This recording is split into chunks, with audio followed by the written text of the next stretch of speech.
Welcome to the IIFX podcast series.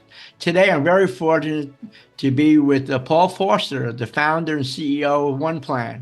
Paul, we go back to, I think, 2018 together, correct? And we were working together with Interpol, doing some great training for the World Cup. Yeah, exactly. Yeah, and thanks very much, Lou, for the invitation today. Really great to have the conversation. And yeah, right. We've been to some different places around the world together, and yeah, it was a great kind of kickoff to our kind of relationship. I think we actually first met, I think, in Doha, and In then Doha. yeah, it was great to be involved in the whole kind of project study with Interpol. Yeah. Well, tell the folks a little bit about you. Yeah, sure. So my background is well, I've worked on many Olympic and Paralympic games. That's what I'm kind of passionate about and been involved in. Paris is the seventh, I think, games I've been involved in, and Yeah. now I'm involved in Milano Cortina 26 Winter Games as well. So my kind of trade is crowd science, so generally getting brought into Olympic Paralympic Games planning to look at the movement of people. Obviously, those environments are very different, very unique for cities to kind of host those games. So looking at how people are coming in and out of the venue, mitigating kind of the security and safety risks around that. But yeah, I was always kind of quite frustrated with the amount of like PowerPoint and Excel planning that was Yeah. done, particularly on Olympic Games. Like cutting and pasting from Google Maps and the AutoCAD, dropping it in and planning them away. Yeah, so essentially, I wanted to kind of get through that and create a platform that would enable event planners to collaboratively plan together in a web-based platform. And that's what OnePlan's all about. Yeah, no question. Well, we do follow you very closely and since 2018. And I look back and, you probably have done over 60,000 events, working the Olympics as you indicated, using, digital twin software and GIS mapping. How does one plan benefit all these different events? Yeah. Great question. So, kind of initially, it was really about what I would say a single source of truth. So kind of events I'd worked on in the past, the security team, working in PowerPoint, another team maybe working from kind of Google Maps. All the plans were like disconnected from each other. So essentially having one place where everybody could kind of plan together. So a bit like, everybody uses Google Docs. You go in Google Doc and someone else Yeah, is there, you can see their name on there, can't you? You can write a document together or a presentation together. So basically, that's what I wanted to achieve, kind of a Google Doc, but for event site planning. And that's what OnePlan's kind of achieved. So you get that one place to go for your kind of planning information and the mapping of your event. And it's kind of built from there. So a lot of our kind of people who use our platform, they'll then share a view-only version of that event site plan with maybe the emergency services to get the yeah, approval for the event, or the local council or the landowner. We're very big, particularly on like festivals and road events, where yeah. those people won't own that land, won't own the buildings or own the roads, but they need to get the approval. So again, it gives that kind of single kind of point where they can go into their plan, can share and kind of collaborate together. Um, so that's kind of at the mass market, I would say, kind of level of it. But then we go all the way up to kind of Olympic Games planning, where it's much more sophisticated. Yeah. We're building in kind of various permission structures. There's timelines. With the Olympics, we had way over 2,500 users. There were almost 30,000 kind of logins to the platform. So everything's on massive scale. But obviously, if you let everybody collaborate together, it would be carnage. So you have to build in various permissions and structures and then all the cyber security overlay. And I think the kind of new thing that happened for us probably about 3 years ago was the digital twinning. That essentially turns our 2D mapping into a 3D solution. So we use kind of gaming technology to do that and then put it on top of a GIS mapping system so everything is accurately located. And yeah, different use cases there. So a lot of that's about kind of mitigating big key risks and issues, but also commercialization. So Intuit Dome of commercialize the digital twin asset that we created for them, and what an amazing venue that is, which we've seen Yeah. kind of open in the last few months. So many benefits from being associated with you, from marketing all the way to security. That's what's fantastic about it. I know you spent quality time over in Paris, as a crowd management expert. You know, what's what's going on? How is fan experience evolving? What's have you seen over the years now since 2018? Our world, the Innovation Institute for Fan Experience, what is going on in the experience, and how is it evolving as we speak? Yeah, it's definitely evolved. And I think the key word you mentioned there was experience. People are expecting an experience, and I was at a really interesting conference a couple of weeks ago in London, and Gerard Piqué was talking. So the former captain of Barcelona, Spain, multiple World Cup winner, Champions League winner, and set up something called the Kings League football, Yeah. 7-on-7 football. But really interesting concept of how it's brought it together with social media. So, for example, partway through the game, there's a giant dice, a foam dice that gets thrown onto the pitch. If it lands on a two, for 1 minute, it's then two against two. But also, people online through TikTok and Instagram, they can engage in the game. They can vote for things. They vote for who represents the national team. And the people that own these teams are actually kind of, very, very well-known influencers in that market. And what we're seeing is that a lot of people, but younger generation are liking to see kind of sport in smaller, bite-sized chunks. But then in the venue experience, people are expecting an experience. The days of kind of just going up, turning up to watch the sport, that's no longer kind of good enough. I think North America is further ahead than Europe in terms of that. When you go to an NFL game, NBA game, you're there for a longer period of time than maybe kind of a traditional soccer match or rugby match, where it's like you're there for the sport. You're in, you watch the game, you might have a pint and a pie at halftime and then kind of go after the second half. While North America is much kind of stronger on the whole experience. But Europe is certainly kind of catching up with that. If you go along to the Tottenham Hotspur Stadium, it's an incredible experience. The variety of food and beverage that you can access is significant. What does that do? It means people kind of turn up earlier, so they're generating more revenue, but it's a much kind of longer experience. Watching the NFL game at Tottenham Stadium was really interesting for me. I was there kind of, wow, I'm going to be here for like 4 hours. But you went kind of in and out, and it was a whole kind of experience. It wasn't just so much about the sport. But watching soccer, a Premier League game, is kind of a bit of a different experience. So I'd say, yeah, the demands of the fan are increasing, but they want to be entertained, and their expectations are much higher. Much higher. Would you say more so since COVID? Yeah, so I think I would say that's definitely kind of had an impact. We definitely had a kind of a period, maybe a year or 2 years after COVID, where there was a lot of kind of examples of what people said. Oh, people are going kind of feral, going to sports events, but that was multiple things were impacting on that.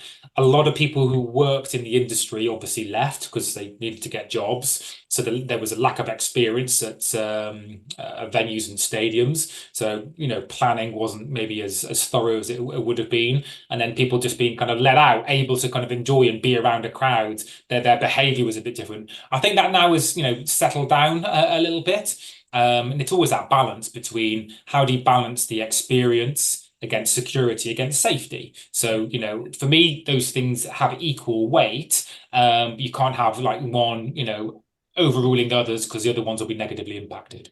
Oh, that's very true. You've always told me that data is powerful.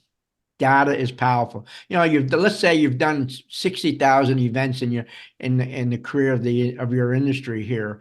What are some of the insights that you can help us with in planning our venues using data? Yeah, and there is so much data around. That's probably one of the biggest challenges. Like, what do you kind of do with it? So I think kind of going into it, like, what's your kind of strategic objectives that you're trying to achieve as a venue? What are you looking to do? Is it right? We need to generate more revenue from the people come to the venue. Are we looking to kind of increase our kind of global audience? Whatever it may be, and then using the data to kind of see where you may have some kind of weaknesses and where you have strengths, and then kind of drill into that. But I do find the amount of data is difficult, and this is why so many teams now have data analysts, which never used to happen. And I know a couple of teams, both in Europe and America, they have big data analyst teams, 10, 20 kind of people in there, kind of, constantly looking at this and seeing patterns from different systems, how they're kind of pricing things. Where's the most popular place, in your venue to kind of buy a hot dog or a burger? Why aren't people going to certain areas? Where is it popular, not so popular? And you've got kind of dynamic pricing kind of coming into that as well. But I think, yeah, the key thing is to kind of really establish what you want to get for it, and then get the right people in there to kind of help you review the data. There's lots of great data analysts kind of out there, and I think looking at some of the other sectors that do it well, airports do it particularly well in terms of kind of buying patterns and behaviors. Shopping malls do it well, and I think now stadiums and arena are entertainment spaces. They're much more than just sports venues. Yeah, and this is so important in decision making for resources and funding, et cetera. So that's where the key is to making better decisions based on the data that you collected for them. Help them collect. Yeah, definitely. Yeah. But I think it's about kind of consolidating that into something that's kind of bite size and consumable. So you if you're in the operations room, what data do you want to help you inform decisions? You don't just want like constant spreadsheets thrown at you, because that's just kind of overwhelming. You want the right bits of data for you to make decisions. Yeah. I know that you've are collaborating now with Populous, and most of us in our industry, it's the architectural design firm that's the leader. And I know you've been working with them. By working with them, how do you deliver better solutions to the sports venues? Yeah, so we're really fortunate to be kind of connected with Populous, arguably the number one sports entertainment architect in the world, global business, and they've made an investment in us kind of early this year. So I think the first thing is the insight we get. So normally we're kind of coming quite fresh into clients and, hey, you should consider digital twinning. You should consider kind of planning in a different way, and have that conversation. Whilst with Populous, because they're so early in on the projects at the kind of design stage, the kind of digital twin technology is built in from the much earlier stage, and you get the benefits from it kind of much earlier as well. So it becomes a really good kind of return on investment. While most of the cases, we look at Intuit Dome, a lot of that's been about kind of commercialization of the venue before it opens, helping them to sell the hospitality spaces and the tickets and such like. But I think some of the work we're doing at the moment with up in Toronto with MLSE and AWS is around crowd flow analysis when they're doing kind of a refurbishment. So what are the impact of changing certain things and doing things in certain ways? They can test these things out in a digital twin. No one gets hurt. It's a safe environment to kind of test out these different things. So that's some of the big benefits. But yeah, we get a lot back from kind of Populous with their knowledge on the industry. It's very wide ranging. They're very kind of global, and that helps us to really refine our product as well, on where we should really kind of focus. One of the challenges with digital twin is it can do a lot. Like it do a lot of different stuff. But where do you focus? Where do I focus my time with my product team and engineering team? That's very good. In our industry, Paul, as you know, that there's pressure on the venues for revenues. And we're seeing much more than just sporting events. We're seeing, obviously a lot of concerts and other special events that occur in our venues. Your venue twin, OnePlan and venue twin, how does that help them with the multiple events that they have to operate? How do you help them? Yeah, so there's huge competition to get the top acts to your stadiums and arenas. Right. That's where there's a lot of kind of revenue kind of comes in.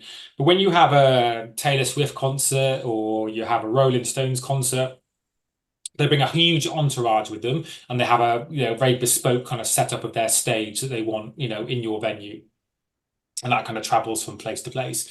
So here there's the opportunity to have the venue twin of the actual building, and then bring in the overlay from that kind of concert series and see what that looks like in the venue. And the really obvious one is seat kills. So who can actually see the concert? Which seats are you unable to sell?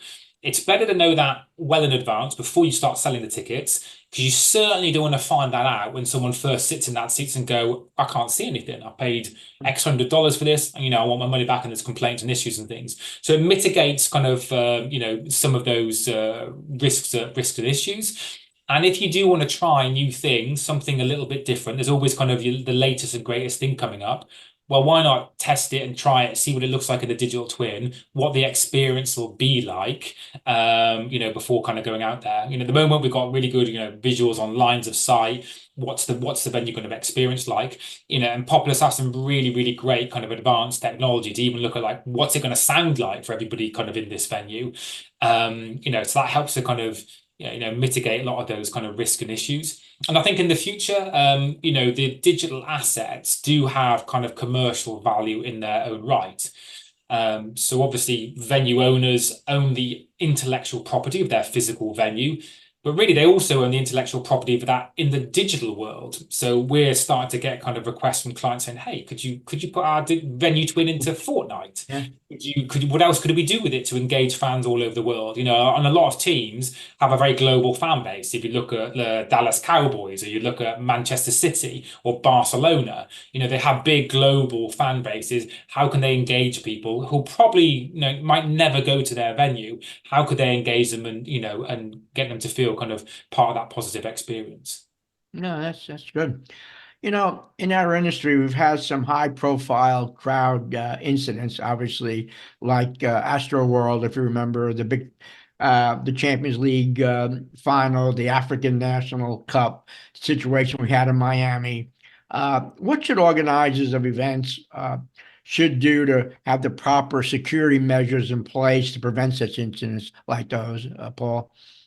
Yeah, I think probably the big frustration about some of those ones that you mentioned, maybe not all of them, but definitely some of them, is some of those things were foreseeable that they would happen, and the appropriate planning should have been put in place to kind of mitigate that, and also flexibly enough to kind of react to that as well. So I think and that's all about the key partners and stakeholders working together. I kind of briefly mentioned earlier about experience, security and safety. And people say, oh, well, surely experience is like not as important as safety and security. Well, if people are comfortable, happy, they know where they're going, they know what they're kind of doing, and they're having a positive experience, the likelihood of safety and security being impacted is lower, because the crowd's in a positive mood and you're kind of engaging with them. So it is as important. It's a whole debate we often have about crowd control versus kind of crowd management. Well, crowd management is the proactive measures you take to manage a crowd, and crowd control is the thing you plan for but hopefully never use, because you're having to kind of force a crowd to do a certain thing. So for me, it's in the planning and appreciating those things, and that means security needs to work with fan engagement people and needs to work with the safety and kind of security teams around that. But yeah, if you're having to kind of deal with that, at the event on the fly, it's like, well, yeah, the planning wasn't kind of put in place. And and there are many experienced people all over the world who've kind of done these things. It's about engaging kind of the right people, and it doesn't have to cost lots of money. It could be like one person, it could be a small number of people that could be kind of engaged to do that. But yeah, for me, it all comes down to kind of appropriate planning and enough time given to that. Yeah, no question. Let's look ahead for a minute, okay? You like this, thinking of the future here. What advancements, Paul, do you see in venue planning technology that will shape the future of, fan safety and experience at large-scale sporting events in the future? Yeah, I think there's loads of different types of technology. A lot of them will kind of come and go. But I like the ones that have a real positive impact on people. There was a really good example in Paris for spectators who are visually impaired. They were able to get essentially like a kind of a physical box that they could kind of have on their lap, and then it would basically kind of show them where the action was happening on the kind of field of play. So So they felt engaged with the sport, although, they actually, may have some difficulty kind of actually seeing the sport there. They still get the atmosphere. The atmosphere in Paris was incredible at the venues. So they still get that experience, and then they get an understanding of the game. Those kind of technologies I really love and really enjoy. And there were other ones that were implemented in terms of assisting people with visual impairment to get to and from the venues. Real big value, really, really kind of great stuff. I also think sometimes it's not always, doesn't have to be the solution, doesn't always have to be kind of technology. Let's think about queues during the breaks at half time or the breaks in the game. There's always big queues for toilets. Am I going to miss the game? Am I going to miss out on it, etc., etc.? And I think if you look at Intuit Dome here, really good experience where technology wasn't the solution. They just said, we're going to build more toilets. They have a higher percentage of toilets than most other venues around the world. Because if we want to reduce the queues, we just need to build more toilets. So technology is not always the answer. Sometimes it's a kind of a really simple way of just thinking a bit differently about how you do something. I mean, that venue's got loads of great technology for obvious reasons, with Steve Ballmer being the owner. But there's also some really good non-technology solutions which massively improve the fans' experience. Well, the future looks great, doesn't it, Paul? I mean, the advancements of technology and processes and people coming together to figure out that experience, it's all about the experience. You said it earlier in the conversation. If we can have a great environment that's safe, people are going to come back, correct? And they're going to continue to enjoy their lifestyle with those particular franchises, Yeah, definitely. And look, like I said earlier, the franchise are getting very global. I was a Chicago Bears fan, for the day a few weeks ago. The atmosphere was incredible. I got to meet people from kind of, all over the world had come to watch that game and really got into it. And, now I'm kind of interested in it, and I think if you go back maybe 10, 20 years, it's like, yeah, you'd focus on the sports in your country and that to be your experience. But now there's lots of new sports coming in. And the Olympics is great for this, for introducing new sports, the 3-on-3 basketball, the breakdancing, the BMX and such like. So I think, the diversity of choice is much wider, but that does bring competition. So your traditional sports, they've got to keep thinking about how they can innovate, how they can kind of, engage the fans when there's so many different kind of options and things we're kind of competing with. Yeah, very good. Yeah. What's next for OnePlan? As far, looking at the landscape of the industry, where do you want to go? Yeah, so we're fortunate we're pretty kind of global. I think it's about kind of incrementally getting better and better and providing kind of even better services to kind of our clients and users. On Olympic scale, we're already off to Milan Cortina. We're with the official partner there on digital twinning, so we're digitally twinning. We have now done all the competition venues, which is amazing because it's like huge mountain ranges as well as the kind of ice ranges as well. And there it's about kind of improving the technology. So we've massively reduced down the time it takes to build our digital twins, which will mean the cost comes down as well. And ultimately the cost will come down for our kind of clients. So as much as possible, we want more people to be able to get access and benefit from that. So it's all about constantly refining our technology with our partners. We're fortunate that we've worked really, really, really closely with Intel over the last few years on the Olympic projects. They've helped us to kind of achieve a lot of that. So I think, through these partnerships and through the work of IFX, we get to meet kind of partners we wouldn't normally meet, and they can help us and we can help them to kind of improve what we do. So I think, yeah, it's a lot about partnerships and it's a lot about kind of, being better. Yeah. How our audience wants to reach out to you, how can they contact you, Paul? LinkedIn's probably the best way. Okay. So yeah, all right. there's probably quite a few Paul Fosters out there. If you do Paul Foster OnePlan, you'll be able to kind of find me on there. We are actually running a couple of webinars in a few weeks' time, just some feedback on our Paris 2024 work. So really interesting kind of data points from there. We're going to do two. One's going to be for kind of the European kind of time zone, and one for US as well. So yeah, we'll try and get those kind of circulated around. But yeah, have a look on those for on LinkedIn to find that. Okay, very good. Well, Paul, what can I say? I really appreciate the work that you're doing with the OnePlan, and you're making a significant difference in our industry, particularly the work we're doing as well with you. It's all about the fan experience, and we want to thank you so much for being with us here today. Well, thanks very much, Lou, and to Chris as well. IFX is going from strength to strength. It was great to kind of, initially try and do have a small role to play and kind of, helping it kind of get off the ground. But yeah, look what it is today, and I think it can go strength to strength, and it's exactly what people should be focusing on, that kind of, fan experience. So it's the right time and right place. Right. Thanks, Paul. Thanks very much, Lou.